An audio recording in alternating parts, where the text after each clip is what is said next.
first things my parents taught me was responsibility. And that's what we're going to talk about today. Here is the Midweek Kids lesson.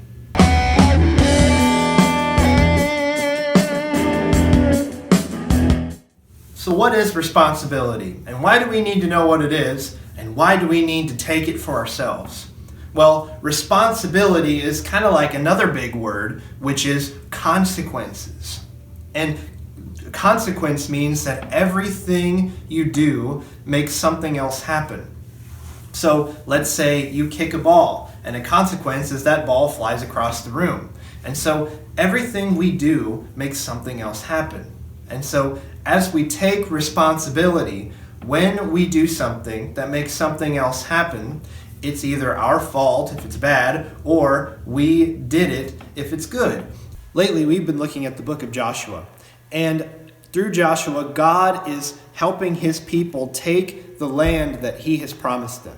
And so in Joshua chapter 7, we find Joshua in a battle that they lost. Everyone was confused. People lost their lives in this battle, and everyone was afraid. And so Joshua, since he was confused, he went to God. And he said, God, you promised victory, and you promised to give your people this land. Why are you allowing us to lose in battle? In Joshua chapter 7, verses 6 through 9, it says, Then Joshua tore his clothes and fell face down to the ground before the ark of the Lord, remaining there till evening.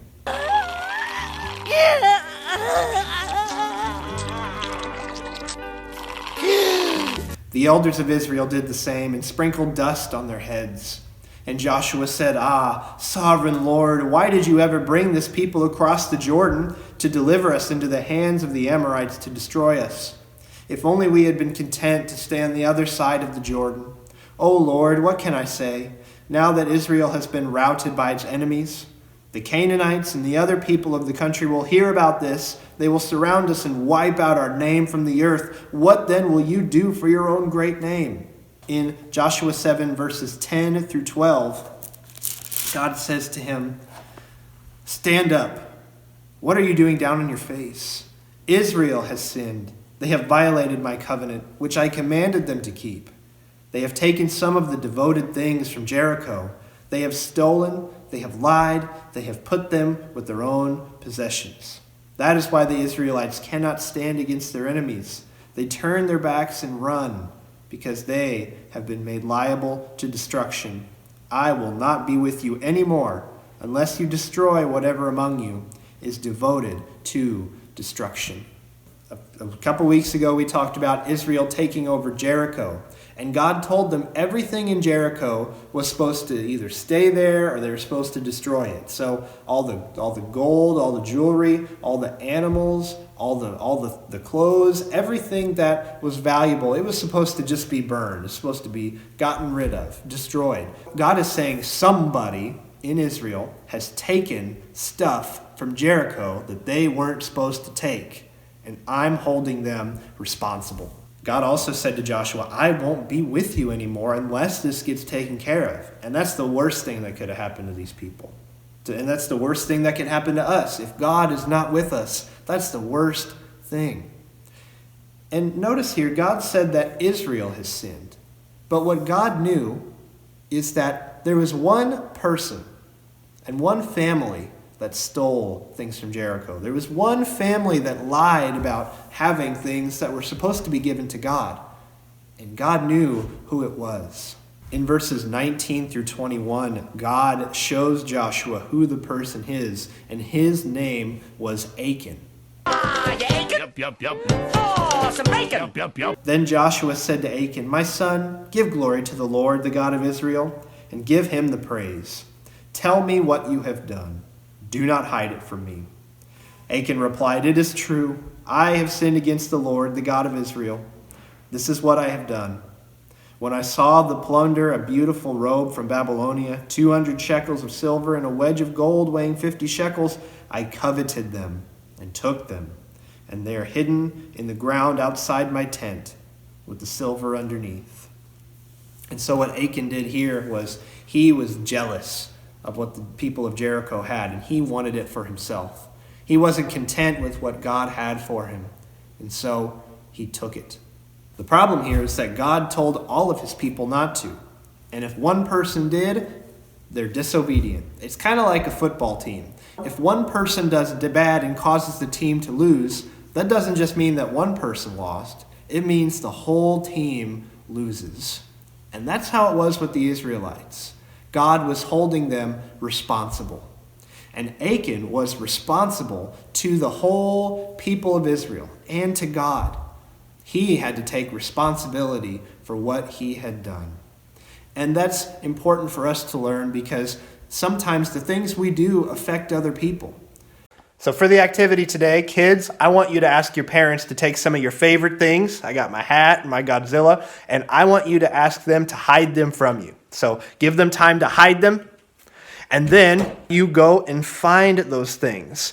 And so it's kind of a game of hide the things. So go do that.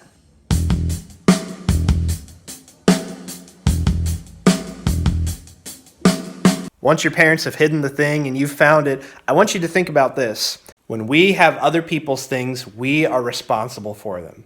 So just like we wouldn't want to go looking for things because people didn't put them back where they belonged, we want to take care of other people's things, put them back where they belong, make sure they're not broken or messed up because we wouldn't want people to do that with our stuff.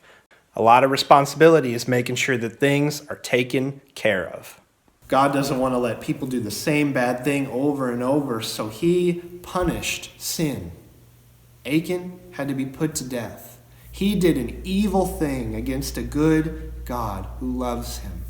And his family was in on it too. And so they had to be punished as well. His family didn't tell anyone what Achan did. And so because Achan sinned and took stuff, other people were hurt. As we're talking about taking responsibility, what are some things that you are responsible for? You're responsible for how you behave. You're responsible for your time, your stuff, your chores, your family, your pets, your homework, your friends, your town. You're responsible for a lot of things. What are some ways that we can show responsibility?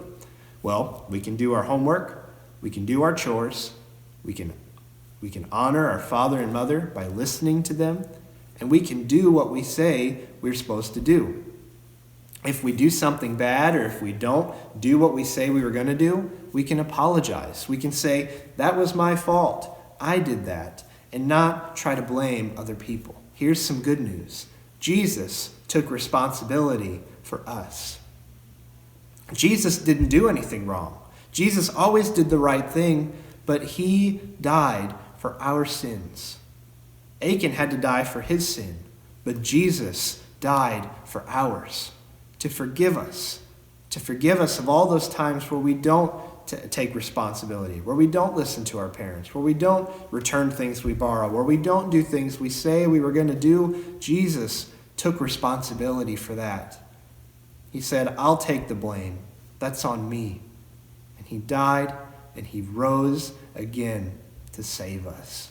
That's really good news.